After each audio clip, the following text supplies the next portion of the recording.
Basically have racial politics in Malaysia, and in fact some of the stances that Perkasa is taking now was taken by UMNO youth at a certain point in time, like Hishamuddin pulling out the kris at each UMNO General Assembly and kissing it and all that. But that went down very badly with the non-Malay population, and as a result a lot of the Chinese and Indian voters swung away from Barisan because they felt that this is just too much. So now basically what UMNO is doing is that they're trying to outsource that kind of racialist posturing to a group which is nominally outside UMNO, so that the Prime Minister can say, one Malaysia and seem to be for everyone. But at the same time, the appeal on racial chauvinistic terms is taken up by groups like Perkasa, which they can say is not really us. But the way in which they are highlighting it in the official media, and the way in which they are allowing them to do rallies and demonstrations without any obstruction from the authorities. So it's a sanctioned kind of right-wing group, and basically their origins are from the Malay contractor class, Malay business class, who fear that their special contracts and the favors they get from the government may be cut down if there's a change in government. The founder of Perkasa is a guy called Ibrahim Ali, and he was in UMNO, then he left UMNO. Then in fact the last election he stood under a PAS ticket, but now PAS have since disowned him. So he's one of the most, he's quite articulate, he's in parliament, he's quite articulate, but he's very chauvinistic. And they just are playing on Malay fear, Malay anxiety, and they use every issue they can. I mean, like for recently there was this issue of a spin in the media that the Christians are trying to take over the country and make Christianity the official religion, which is absolutely ridiculous. Christians only make up about 7% of the population. How can they change the constitution? How can they get the council of rulers to agree? I mean, it's all ridiculous. But this guy came on paper saying that he's prepared to lay down his life and jihad to protect Islam in Malaysia. Completely over the board, But yeah, he's one of those guys. And I think a lot of Malays don't buy it anymore. At a certain point in time, maybe in the 60s, 50s, 60s, up to the 70s, UMNO was for the development of the Malay poor. It was really a party built on development, and under the present Prime Minister's father, Dr. Abdul Razak, there's a lot of policies to uplift the Malays in the rural areas: schools, roads, housing, land schemes, and the issues they used to talk about then was development, uplifting of the Malay poor. But at the same time, because of the policies of the government have really brought up a small group of Malay rich.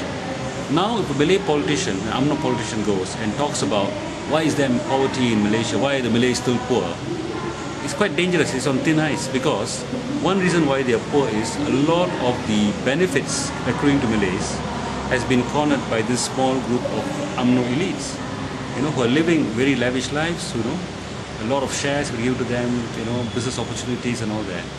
So now UMNO leaders can't take the issue of development, of Malay poverty, and act as the protectors, as the people bringing development, because they can ask them what is the Malay poor can ask them, what's happened to the money you've taken. So what's now left to them is actually race and religion. The Malaysian politics has become more dangerous, because at an earlier time UMNO could talk of development of the economy, of uplifting the Malay poor and all that. Now they cannot talk of that so much because it can backfire on them. But what is the economic background to this? Because Malaysia is one of the economies in the world that is growing and continue to grow at a higher than average rate of the rest of the world economy, even despite the global financial crisis, etc. It's still growing very fast. Though it's growing very fast, it's predicated on low wages. It's basically a low-wage economy, and it's maintained by bringing in about 2 million foreign workers. So 2 million out of a population of about 10 million, 11 million working force. It's a huge number, and that has depressed the wage of ordinary workers. And Malays, who were about 80% rural at independence in 57, are now about 75% urban. And they also wage labor. They also face housing problems. There's been a massive class transformation of the Malays from a peasantry to an urban population, and they're largely working class. So that's one problem. I mean, the country is richer, the per capita has gone up, but there's no minimum wage. And like say in Sungai Siput, the factory workers can earn maybe $500 a month without overtime. You're talking of $1 to 3.8 Malaysian dollars. So $500 a month is hardly enough.